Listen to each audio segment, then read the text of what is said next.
વર્ષ થયા પૂર્ણ. કેન્દ્રીય ગૃહમંત્રી Amit Shah long live democracy યાત્રાનું કરાવશે પ્રસ્થાન. કટોકટીને 50 વર્ષ પૂર્ણ થવા પર દેશભરમાં અનેક કાર્યક્રમનું આયોજન.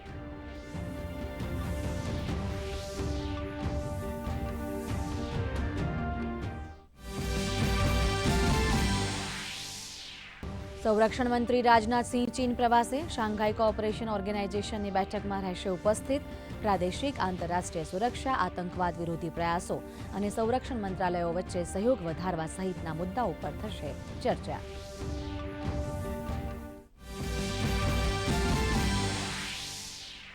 ઓપરેશન સિંધુ અંતર્ગત વધુ 282 ભારતીયો પરત ફર્યા સ્વદેશ. ઈરાન અને ઇઝરાયેલથી અત્યાર સુધી 3452 ભારતીયોની સુરક્ષિત વાપસી. તમામે માન્યો કેન્દ્ર સરકારનો આભાર.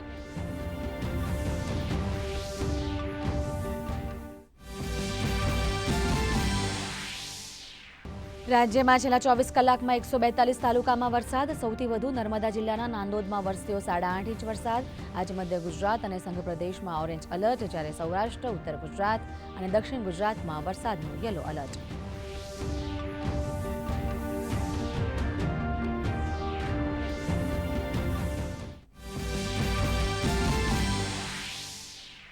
રાજ્યમાં અત્યાર સુધી સિઝનનો કુલ 24% વરસાદ. સારા વરસાદના પરિણામે રાજ્યના 10 જળાશયો છલોછલ. 15 ડેમ હાઈ એલર્ટ પર.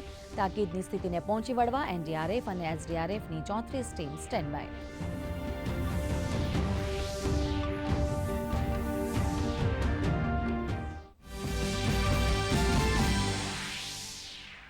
આઠ હજારથી વધુ ગ્રામ પંચાયતની ચૂંટણીનું આજે આવશે પરિણામ. ચુસ્ત બંદોબસ્ત વચ્ચે 239 સ્થળે મતગણતરીની શરૂઆત. 22 જૂને યોજાયેલી ચૂંટણીમાં થયું હતું સરેરાશ 70%થી વધુ મતદાન.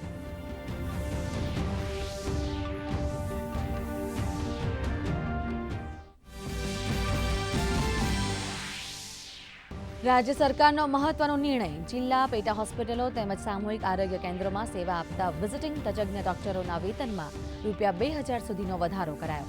પ્રતિદિન 4200 રૂપિયાનું માનદ વેતન અપાશે.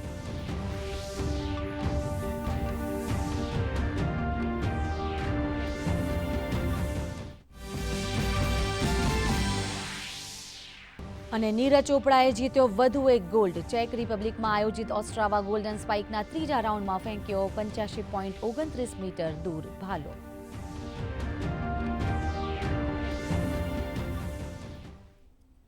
સમાચાર વિસ્તારથી જોઈએ. દેશમાં કટોકટી લાદવામાં આવી તેને આજે 50 વર્ષ પૂર્ણ થયા છે.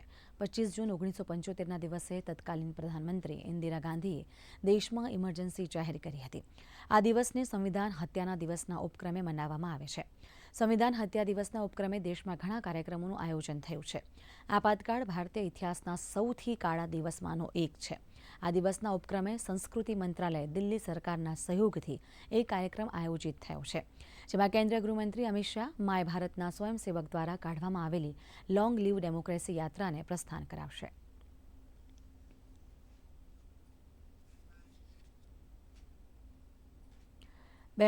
માં કટોકટીના 50 વર્ષ પૂર્ણ થવાના સંસ્મરણ અર્થે દેશભરમાં સંવિધાન હત્યા દિવસ તરીકે યાદ કરવામાં આવી રહ્યો છે.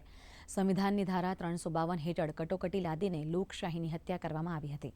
આ દિવસોને યાદ કરતા કેન્દ્રીય ગૃહમંત્રી અમિત શાહ દિલ્હીમાં પ્રધાનમંત્રી સંગ્રહાલયમાં આયોજિત એક કાર્યક્રમમાં હાજર રહ્યા હતા અને જણાવ્યું હતું કે સારી કે ખરાબ કોઈપણ પ્રકારની રાષ્ટ્રીય ઘટનાના 50 વર્ષ પૂર્ણ થાય ત્યારે સમાજના જીવનમાં તેની યાદશક્તિ ઝાંખી પડી જાય છે અને આપાતકાલ જેવી લોકતંત્રનો પાયો હચમચાવી દેનારી ઘટના જો સમાજના જીવનમાં તેની યાદશક્તિ ઝાંકી પડે તો કોઈપણ લોકતાંત્રિક દેશ માટે તે ખૂબ જ મોટો ખતરો છે. આજે આપણે વિશ્વનું સૌથી મોટું લોકતંત્ર બનીને સન્માન સાથે ઊભા છીએ. जैसी लोकतंत्र की नींव हिलाने वाली की घटना, इसके बारे में याददाश्त समाज जीवन की अगर धुंधली होती है तो किसी भी लोकतांत्रिक देश के लिए बहुत बड़ा खतरा होता है, क्योंकि लोकतांत्रिक भाव और तानाशाही ये दो मन के दो भाव है. इसको आप व्यक्ति से मत जोड़िए. मन के जो भाव है, मानव प्रकृति के दो भाव है, वो कभी न कभी उभर कर समाज के सामने, देश के सामने फिर से चुनौती बनकर आ सकते हैं. अगर तानाशाही का विचार फिर से चुनौती बनकर आ सकता है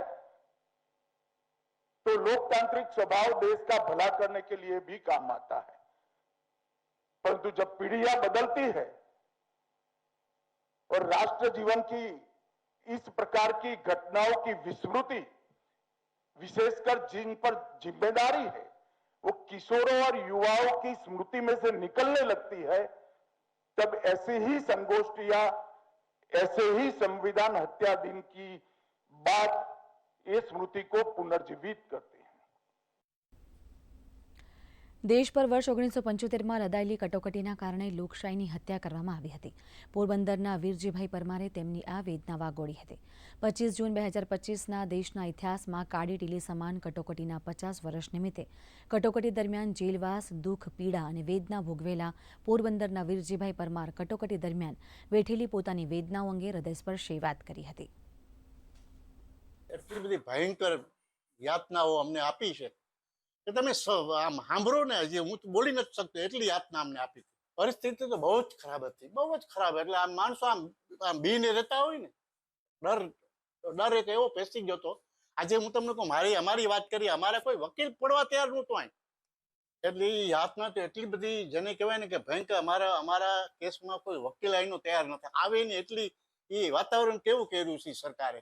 જેલમાં અમે 3 દિવસ સુધી એને રહ્યા, જામીન ઉપર છુટકારો થયો અમારો. 25 જૂન 1975ના રોજ ભારતના ઇતિહાસમાં એક કાળો અધ્યાય લખાયો.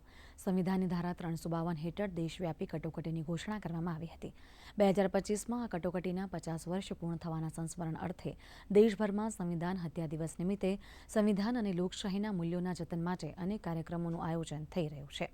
આ પ્રસંગે અરવલ્લી જિલ્લાના મોડાસામાં રહેતા 88 વર્ષીય રાજાભાઈ પટેલની આપવીતી એક પ્રેરણાદાયી વાર્તા રજૂ કરે છે, જે કટોકટીના સમયની પીડા અને સંઘર્ષને જીવંત કરે છે. 50 વર્ષ બાદ તેઓ તે કઠોર દિવસોને યાદ કરતા ભાવુક થઈ જાય છે. સંવિધાન હત્યા દિવસના સંસ્મરણ કાર્યક્રમ અર્થે મોડાસામાં રાજાભાઈ પટેલ જેવા નાયકોની વીરગાથાઓ યુવાનોને લોકશાહીના મૂલ્યોનું મહત્વ શીખવે છે. 25 જૂન 1975 એટલે કટોકટીનો દિવસ, અને અમારા રહેઠાણેથી આ જનસંઘનું કાર્ય લઈ ચાલતું હતું અને લોકોની આવન જાવન રહેતી હતી. આ 25મી તારીખે અચાનક મોડાસા શહેરમાંથી 11 જેટલા લોકોને જેલ ભેગા કરવામાં આવ્યા. એની અંદર મારા પિતાશ્રી રાજાભાઈ પટેલ હતા. આ 11 જેવા લોકો જે હતા એ બધાને જ્યારે જેલમાં પૂરવામાં આવ્યા ત્યારે પહેલો પ્રશ્ન એ હતો કે આ 11 પરિવારોના ભરણ પોષણનું શું.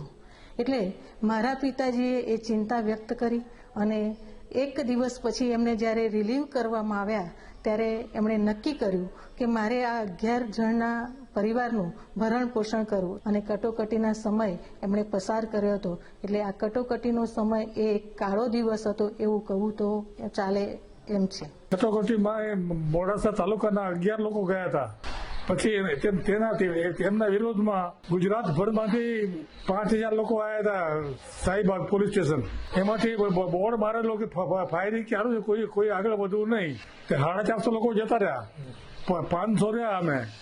અમને 500 ને પકડીને પૂરી દીધા. કટોકટીમાં મારી કરિયાણાની દુકાન હતી અને 11 લોકો જેલમાં હતા. એમાં 3 લોકોની પરિસ્થિતિ ખરાબ હતી, 3-4 લોકોની. કરિયાણું 10 મહિના સુધી કરિયાણું મેં પૂરું કરી દીધું.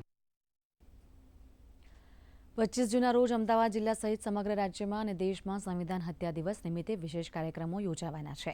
ત્યારે આ ઐતિહાસિક દિવસનું મહત્વ શું છે તે જાણવું જરૂરી છે. પદ્મશ્રીથી સન્માનિત ઇતિહાસકાર અને સાહિત્યકાર વિષ્ણુ પંડ્યાએ 1975ની કટોકટીના એ કાળા દિવસોના પોતાના અનુભવો વર્ણવ્યા હતા. ગુજરાતમાં કટોકટી થોડી મોડી આવી.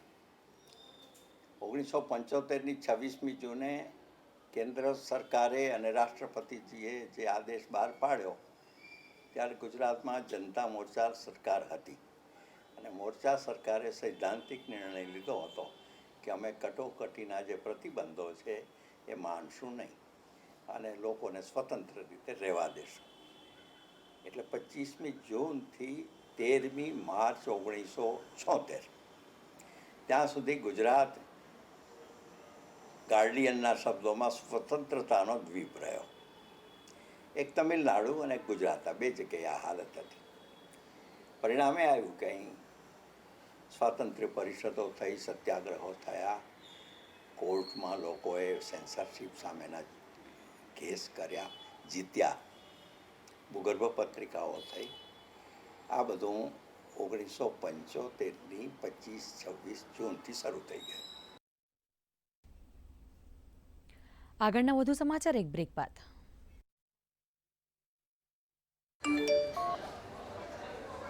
વિડિયો લાઈક કરવાના પૈસા મળશે.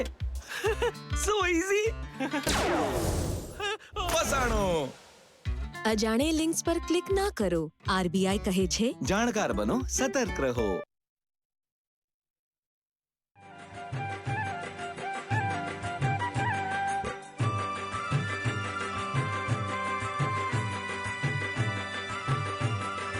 ભગવાન જગન્નાથજીની 148મી રથયાત્રા જીવન પ્રસારણ 27 જૂને સવારે 3:50 થી રાત્રે 8 વાગ્યા સુધી. પ્રભુજી પધાર્યા મારે આંગણે, હે આજ વાલોજી પધાર્યા મારે આંગણે, હે આજ આનંદની લહેર, આજ આનંદની લહેર, આજ આનંદની લહેર, આજ આનંદની લહેર. જગન્નાથજી પધાર્યા મારે આંગણે, હે મારા સમગ્ર દિનની ભગવાન જગન્નાથજીની નગર યાત્રાના દર્શનનો લાહવો માત્ર ડીડી ગિરનાર ચેનલ પર તથા YouTube channel DD Girnar official પર. તો આજે જ સબસ્ક્રાઇબ કરો.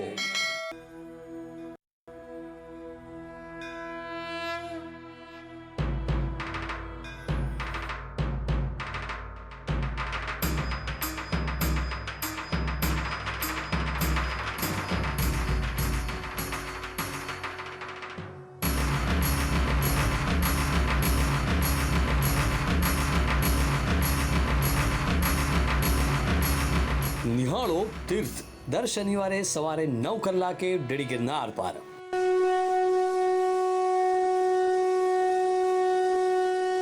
સંતાનથી સેવા ચાહો તો સંતાન છો, સેવા કરો તમે, જેવું કરો એવું ભરો. ભાવના ભૂલશો નહીં, મા બાપને ભૂલશો નહીં.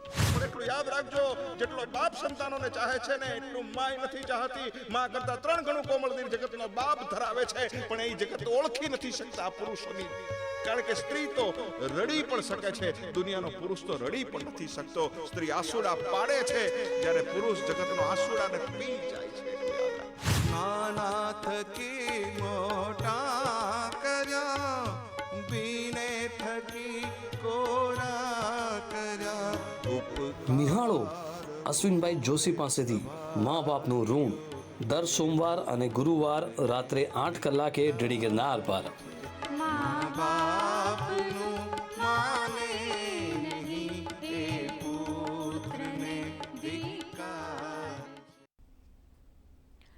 બ્રેક બાદ આગળ વાત વધુ સમાચારની. તો સંરક્ષણ મંત્રી રાજનાથસિંહ આજથી ચીનના કિંગદાઓ ખાતે શરૂ થનારી સંરક્ષણ મંત્રીઓની શાંઘાઈ કોઓપરેશન ઓર્ગેનાઇઝેશન SCO બેઠકમાં ઉપસ્થિત રહેશે. 2 દિવસીય બેઠક દરમિયાન SCO સભ્ય દેશોના સંરક્ષણ મંત્રીઓ પ્રાદેશિક અને આંતરરાષ્ટ્રીય સુરક્ષા, આતંકવાદ વિરોધી પ્રયાસો અને સંરક્ષણ મંત્રાલયો વચ્ચે સહયોગ વધારવા જેવા અનેક મહત્વપૂર્ણ મુદ્દાઓ પર ચર્ચા થશે. સંરક્ષણ મંત્રી રાજનાથસિંહ આ બેઠકમાં આંતરરાષ્ટ્રીય શાંતિ અને સુરક્ષાને પ્રોત્સાહન આપવાના ભારતના વિઝનનો પણ ઉલ્લેખ કરશે અને પ્રદેશમાં આતંકવાદ અને ઉગ્રવાદને દૂર કરવા માટે સંયુક્ત પ્રયાસો માટે હાકલ કરશે. આ બેઠક ઉપરાંત સંરક્ષણ મંત્રી ચીન અને રશિયા જેવા અનેક ભાગ લેનારા દેશોના સંરક્ષણ મંત્રીઓ સાથે દ્વિપક્ષીય ચર્ચા પણ કરશે. ઈરાન ઇઝરાયલ વચ્ચેના સંઘર્ષ દરમિયાન ભારતીય નાગરિકોને પરત લાવવાનું ઓપરેશન સિંધુ યથાવત છે. ઓપરેશન સિંધુ હેઠળ ઈરાનથી વધુ 282 નાગરિકો ભારત પરત ફર્યા હતા. અત્યાર સુધીમાં ઈરાનમાંથી સુરક્ષિત ભારત પરત આવેલા નાગરિકોની કુલ સંખ્યા 2858 થઈ છે અને અત્યાર સુધી ઈરાન અને ઇઝરાયલમાંથી કુલ 3452 લોકોને પરત લાવવામાં આવ્યા છે.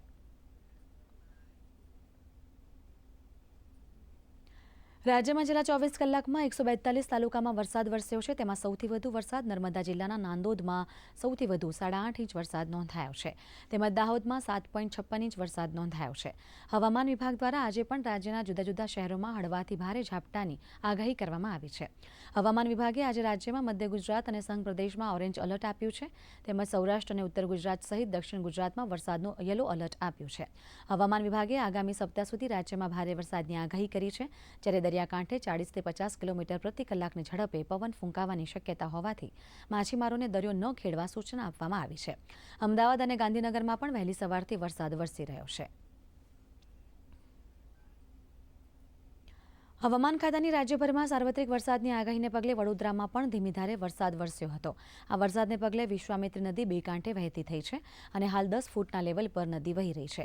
વડોદરાના મ્યુનિસિપલ કમિશનર અરુણ મહેશ બાબુ અને ફાયર બ્રિગેડના અધિકારીઓએ વિશ્વામિત્રી નદીની મુલાકાત લીધી હતી. નિરીક્ષણ બાદ મીડિયા સાથેની વાતચીતમાં તેમણે જણાવ્યું હતું કે ઉપરવાસમાં પાવાગઢ તરફના વરસાદ અને આજવા સરોવર વિસ્તારમાં થઈ રહેલ વરસાદનું નિરીક્ષણ કરવા અધિકારીઓને ફિલ્ડમાં મોકલવામાં આવ્યા છે. મહીસાગર જિલ્લામાં ગઈકાલે ભારે વરસાદ વરસ્યો હતો. જિલ્લાના વડામથક લુણાવાડામાં 2 કલાકમાં 4 ઇંચ, વીરપુરમાં 2.5 ઇંચ અને ખાનપુરમાં 1 ઇંચ જેટલો વરસાદ વરસ્યો હતો.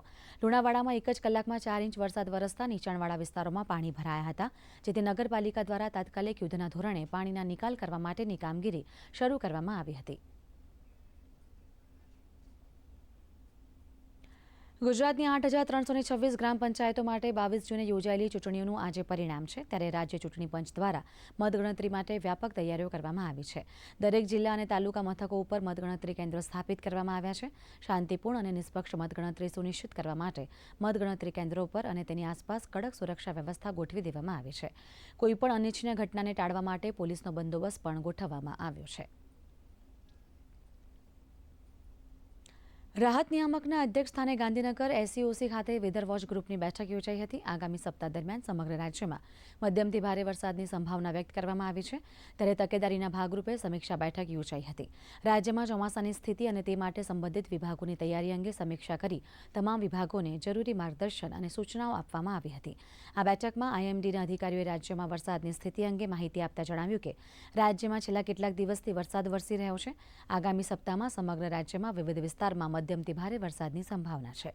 આ સંદર્ભે સંબંધિત વિભાગો સાથે જરૂરી ચર્ચા કરીને સંભવિત જોખમો માટે એલર્ટ રહેવા જણાવ્યું છે.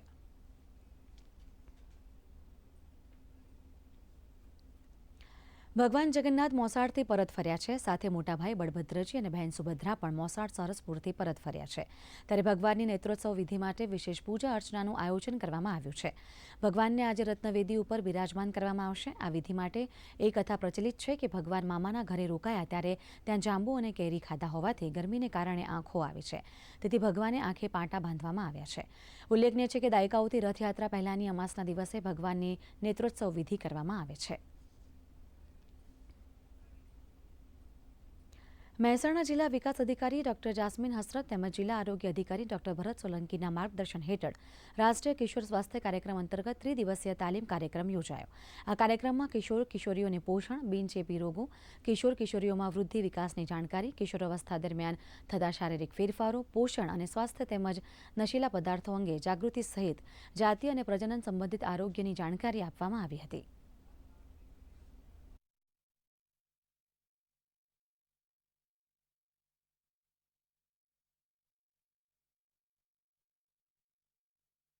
જિલ્લા કક્ષાના જે અધિકારીઓ તૈયાર કરવાના છે ટીઓટી માટે, એમની આજરોજ અમે તાલીમ રાખેલ હતી.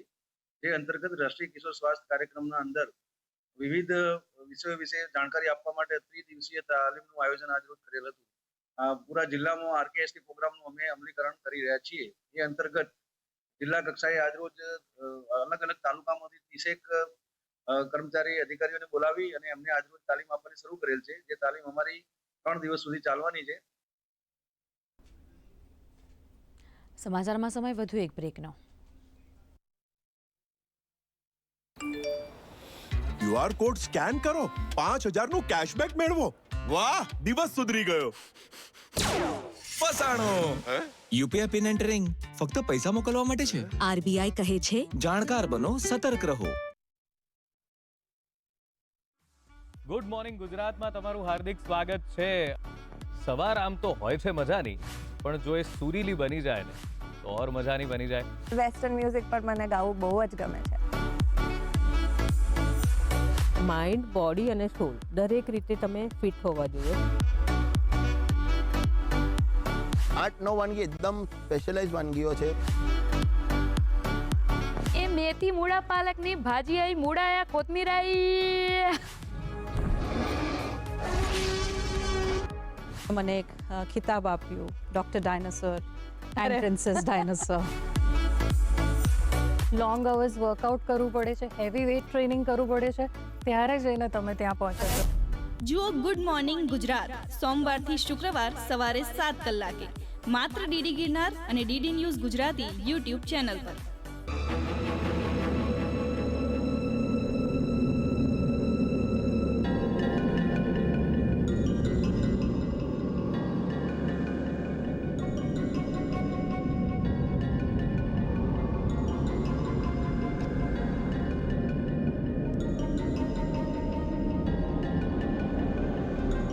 જુઓ પવનચક્કીનો ભેદ દર શનિવારે સાંજે 6 કલાકે ડીડી ગિરનાર પર.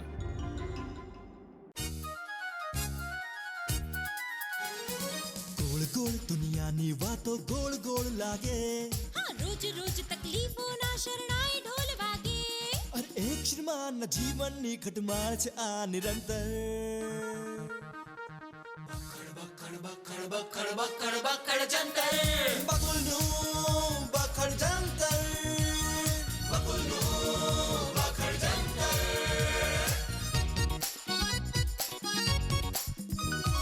બકુલને પેલાની જોડી કમાલ, સોહનને પરી મચાવે ધમાલ.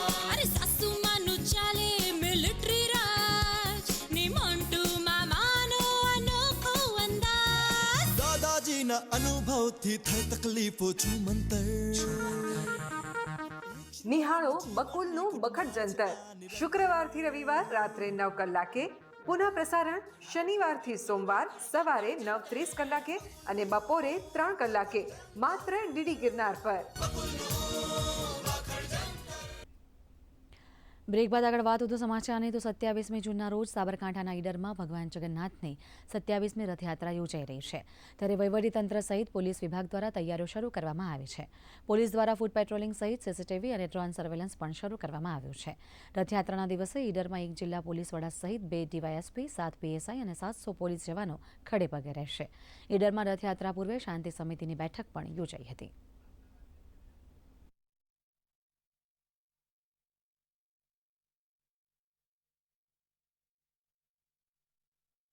27 જૂનના રોજ ઈડર ખાતે નગરયાત્રામાં જે રથયાત્રા ફરશે એમાં કુલ 5 કિલોમીટરનો રૂટ છે, જેમાં 2 થી 2.5 કિલોમીટરનો જે રૂટ છે સંવેદનશીલ વિસ્તારમાંથી પસાર થાય છે.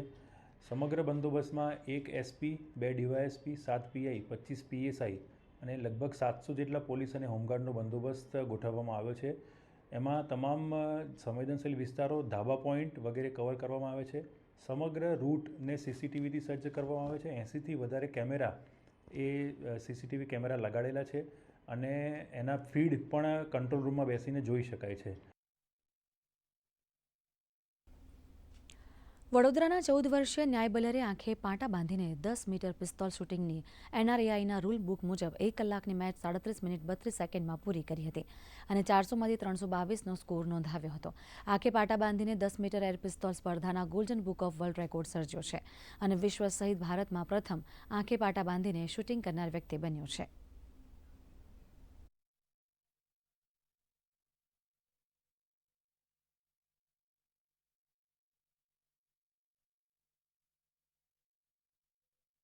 न्याय बालार, और आपकी 2 विशेषताएं हैं. एक तो आप शूटिंग करते हैं, बहुत अच्छी शूटर हैं, लेकिन इसकी सबसे बड़ी विशेषता ये है कि आप इसको ब्लाइंड फोल्डेड करते हैं. मतलब आपकी आंखों में पट्टियां बंधी हुई होती हैं, उसके बावजूद आप शूटिंग करते हैं. और आज golden book of world records में आपने एक अटेम्प्ट किया है, जिसमें आपने 1 घंटे का जो मैच होता है, जिसमें 40 शूट आपको करने होते हैं, उसको आपने हाईएस्ट स्कोर किया है. और आपको मुझे बताते हुए खुशी हो रही है, हिज स्कोर इज़ 322. जो 1 घंटे का ड्यूरेशन होता है उसमें भी आपने मोर देन मुझे लगता है करीब 40 मिनट्स में ही आपने इस कारनामे को अंजाम दिया है. और रॉर स्पोर्ट्स एकेडमी में इस प्रोग्राम को आज यहाँ पर आयोजित किया गया था. અને આ મારો પહેલો વર્લ્ડ રેકોર્ડ છે. આઈ એમ સો પ્રાઉડ છું, એમ કે છે ને શૂટિંગ બ્લાઇન્ડ ફોલ્ડ શૂટિંગ છે. મેં 40 શોટ્સ 37.8 સેકન્ડમાં કર્યો છું. સુરેન્દ્રનગર મહાત્મા ગાંધી હોસ્પિટલ ખાતે ડાયાલિસિસ કેન્દ્ર શરૂ કરવામાં આવ્યું છે. ડાયાલિસિસના દર્દીઓને પહેલા રાજકોટ, અમદાવાદ કે નડિયાદ સારવાર લેવા જવું પડતું હતું, પરંતુ હવે સુરેન્દ્રનગરની મહાત્મા ગાંધી હોસ્પિટલમાં આ સુવિધા શરૂ થતાં ડાયાલિસિસના દર્દીઓને સુવિધા મળી રહી છે. સાથે જ આ સેવા રાજ્ય સરકાર દ્વારા મફત શરૂ કરવામાં આવી છે અને બહારથી આવતા દર્દીઓને ₹300 સરકાર તરફથી આપવામાં આવે છે.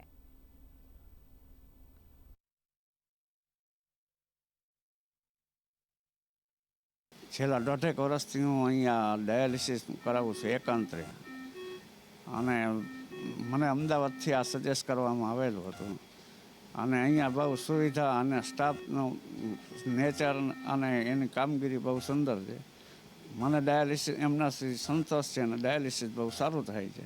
એક મહિનામાં 1,20,000થી 30,000 રૂપિયા જેટલો મારો ખર્ચ થતો હતો, એ અહીંયા મહાત્મા ગાંધી હોસ્પિટલમાં આવ્યો અને આ ડાયાલિસિસ સેન્ટરમાં મને આ ખર્ચ બારો બચી ગયો. અહીંયા સારવાર લેવામાં મને સરળતા રહે છે. સ્ટાફનો બધાનો સહકાર સારો છે અને અઠવાડિયે 2 વખત નિયમિત ડાયાલિસિસ કરાવું.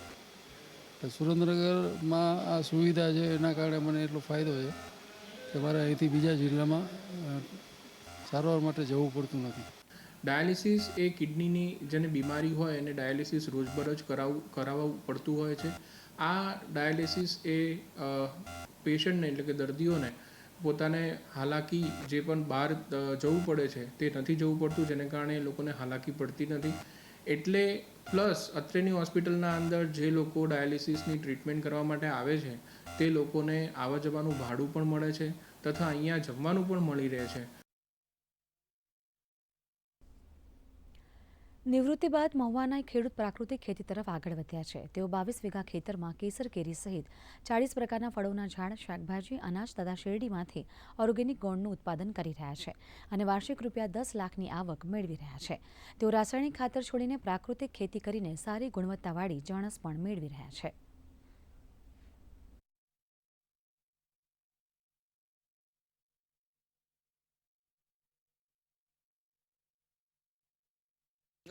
આધારિત મોડેલ મને થોડી જાણમાં આવ્યું હતું, એટલે 12 બાય 12 ફૂટના અંતરે મેં મોટા ઝાડ રોપ્યા છે. હવે એ મોટા થયા, હવે પછી હું એની વચ્ચે નાના ઝાડો રોપીને અને વચ્ચે વેલા અને એ વેલાવાળા શાકભાજી કે નાના શાકભાજી કરીને, નાના છોડ થાય તે શાકભાજી કરીને હું અત્યાર સુધી રાસાયણિક ખાતર યુક્ત અમે શાકભાજી ખાધા ઘણી જગ્યાએ. રીતે કે રાસાયણિક ખાતર વાપર્યા વગર તમે શાકભાજી વાવો છો એનો ટેસ્ટ અલગ થઈ જાય છે, વત્તા એનું જે ટેક્સચર છે એ જ્યારે તમે શાક બનાવો છો તેમાં પણ ફેર પડી જાય છે.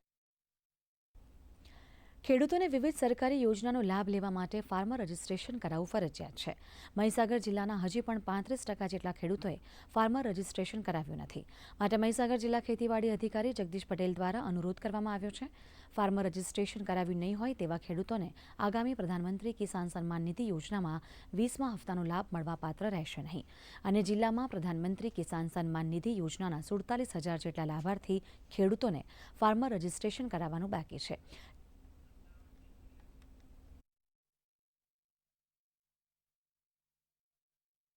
મહીસાગર જિલ્લાના 47,000 ખેડૂતો એવા છે જેમને હજી ખેડૂત નોંધણી બાકી છે અને પીએમ કિસાનના લાભાર્થી છે. આવા તમામ ખેડૂત મિત્રોને મારી વિનંતી છે કે આપ આપના નજીકના સીએસસી સેન્ટર અથવા તો ઈ ગ્રામ સેન્ટર, ગ્રામ પંચાયત ખાતે જઈને કોમ્પ્યુટર ઓપરેટરના માધ્યમથી આપ ખેડૂત નોંધણી પૂરી કરાવો. જો આપને ખેડૂત નોંધણીમાં કોઈ પણ પ્રશ્ન હોય તો આપના ગ્રામ સેવક અથવા તો તલાટી કમ મંત્રીને મળીને આપ એમને રજૂઆત કરી શકો છો. નીરજ ચોપડાએ વધુ એક ગોલ્ડ મેડલ જીતીને દેશનું ગૌરવ વધાર્યું છે. વર્લ્ડ એથ્લેટિક્સ સબકોન્ટિનેન્ટ ટૂરની ગોલ્ડ ટુર્નામેન્ટમાં 85.29 મીટરનું થ્રો ફેંકીને ટાઇટલ જીતી લીધું છે. તેમણે પેરિસ ડાયમંડ લીગ જીત્યાના 4 દિવસ પછી ગોલ્ડન સ્પાઇક મીટમાં આ જીત મેળવી છે. નીરજ ચોપડાએ ફાઉલ થ્રોથી શરૂઆત કરી હતી. તેણે બીજા પ્રયાસમાં 83.45 મીટર ફેંક્યો હતો. આ સાથે જ આ બુલેટિન સમાપ્ત થાય છે. નમસ્કાર.